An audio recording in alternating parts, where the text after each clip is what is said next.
who Reilly is as a human being, as a spiritual being, as a physical being, as a musical being, is really quite unique. First time I met Reilly was at the Cedar Lane Unitarian Church out in Bethesda, when he appeared at playing the harpsichord for a Messiah sing-along. And I, as a young musician in Washington, this was back in the 60s, knew right away that this was a huge, major talent. And Reilly and I date our friendship from that very encounter that evening. We were back in our 20s and both sort of, 20-something types, of musicians, very serious, very enthusiastic, very energetic. And I had just conducted my first St. Matthew Passion of Bach at the Kennedy Center. And he had come to it. He knew it already very well and had definite ideas about it. When you're 20, you just got everything figured out, or 25. You just absolutely have everything. You understand everything. There's no questions. It's when you're older you realize you don't really know near as much as you thought you did. But that's normal in every area of the arts, I think. But at any rate, he came over to my house. We were living down we were like 2 blocks away from each other. So he dropped in next week sometime, and we got talking about the St. Matthew Passion. And he didn't like some of the ways I did some of the courses or something. And I was convinced I was right, and he was convinced he was right. Anyway, we got in this horrendous argument, and I stood up and said, "Reilly Lewis, get out of my house." And he walked up the steps from this recreation room, and he said something back to me, and I said something back to him, and he walked out the house, and I think we'd been drinking sherry or something, or maybe we had had too much sherry. Anyway, it was hysterical. The next day I called him up and apologized, and we came over and laughed at it all, and it didn't interrupt anything, but it's the passion of being so young and so insightful, and yet it would have to be one of the many Bach performances that it's been my honor and privilege to be at. His transcendence in this field is just impressive in the extreme.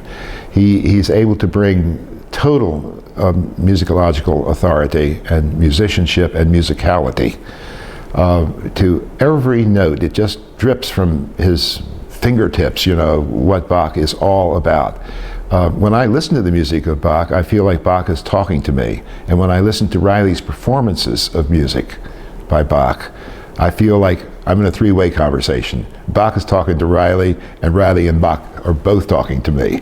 And he manages to reach that conversational level in his ability to communicate this special language that is the language of J.S. Bach. He has such an innate, gentle chamber approach to Bach that is very intimate and very touching and heartfelt. There's always music happening. There's always love apparent. There's always communication of the human nature of Johann Sebastian Bach. That's really unique. I mean, his phrasing, everything just comes from the heart. And I don't think Reilly's performances draw attention to himself, which I think is great. You're not aware of a conductor's interpretation, Reilly Lewis's interpretation of Bach's B minor Mass. You hear the B minor Mass, and it's touching. It's like Bach is speaking to you as a human being, with all the flaws that we have as humans and all the shortcomings and all the beauties and glories too. But it's very genuine and very real, and I think that's what makes him unique. Second thing would be, he brings, I think, probably more just plain good cheer to his music making than anyone I know. Reilly is always cheerful. I've never seen him be truculent with a chorus. Reilly has a way of getting people to work hard, and it's fun. And I say that as a real compliment to him. I think he is just, I've never seen a person who is so universally loved by everybody from the first time they meet him and until decades later knowing him. He is that real gift. He shows up at just about everything.